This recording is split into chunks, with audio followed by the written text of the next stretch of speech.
Hello everyone and welcome back to our channel. Today, we're taking a deep dive into the fascinating journey of Vietnamese culture. It's a story told in layers, like the rich soil of the Red River Delta, with each layer adding a unique flavor to the vibrant tapestry we see today. So, how did Vietnam become Vietnam? Let's find out. The story of Vietnamese culture unfolds over 6 major periods, which we can group into 3 overlapping layers. Think of it like a cultural cake. The base layer is the indigenous culture. The middle layer is the exchange with China and the region. And the top layer is the exchange with the West. Let's start with the foundation. The indigenous cultural layer. This goes way back to prehistoric times and the Van Langolac period. The absolute game changer for this era was the development of wet rice agriculture. While many associate rice with China, historical and archaeological evidence suggests that Southeast Asia was one of the world's oldest agricultural centers. In fact, ancient inhabitants in this region were cultivating rice in the wetlands, thousands of years before it became common in the north.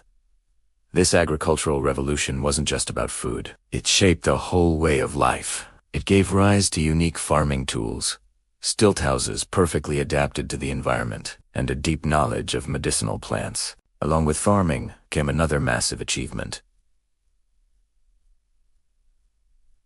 bronze metallurgy. The iconic Dong Sun drums, with their intricate designs, weren't just found in Vietnam. Their influence spread across southern China and all the way through maritime Southeast Asia, a testament to a brilliant and influential early civilization. Next, we had the second layer, a long and complex period of interaction with China. This covers the 1,000 years of northern domination and the subsequent Dai Viet period of independence. This era was defined by a constant push and pull, a struggle between Chinese ways and anti-Sinicization resisting and preserving Vietnamese identity. During the period of domination, while the invaders tried to impose their systems, Vietnamese culture proved incredibly resilient. Interestingly, Confucianism didn't really take hold at the village level. Instead, Buddhism, which arrived peacefully from India and later through China, found a welcoming home and became deeply integrated into the culture. After regaining independence,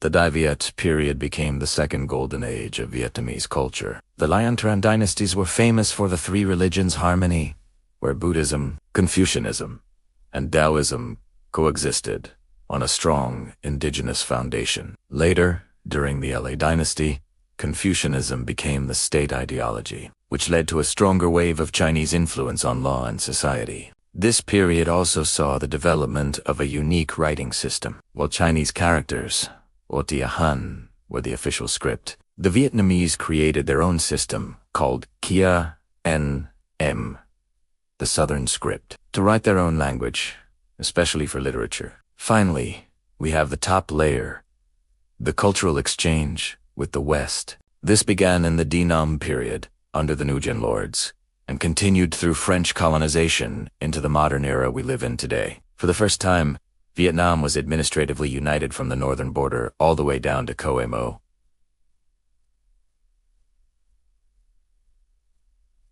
Confucianism's influence began to wane as Christianity and Western ideas started to arrive. This marked the beginning of Vietnam's integration into the wider world. The modern stage is still taking shape, marked by the introduction of Western scientific and philosophical thought. We see a rise in individualism alongside traditional community values, and a rapid shift towards urbanization as Vietnam, from ancient rice paddies and bronze drums to the bustling, modern cities of today. The process of Vietnamese culture is a powerful story of resilience, adaptation, and a unique identity forged through thousands of years of history. It's a culture that has always been open to the world, yet has fiercely protected its core. Thanks so much for joining me on this cultural journey. If you enjoyed this video, please give it a thumbs up, subscribe, and hit that notification bell so you don't miss our next exploration. See you next time.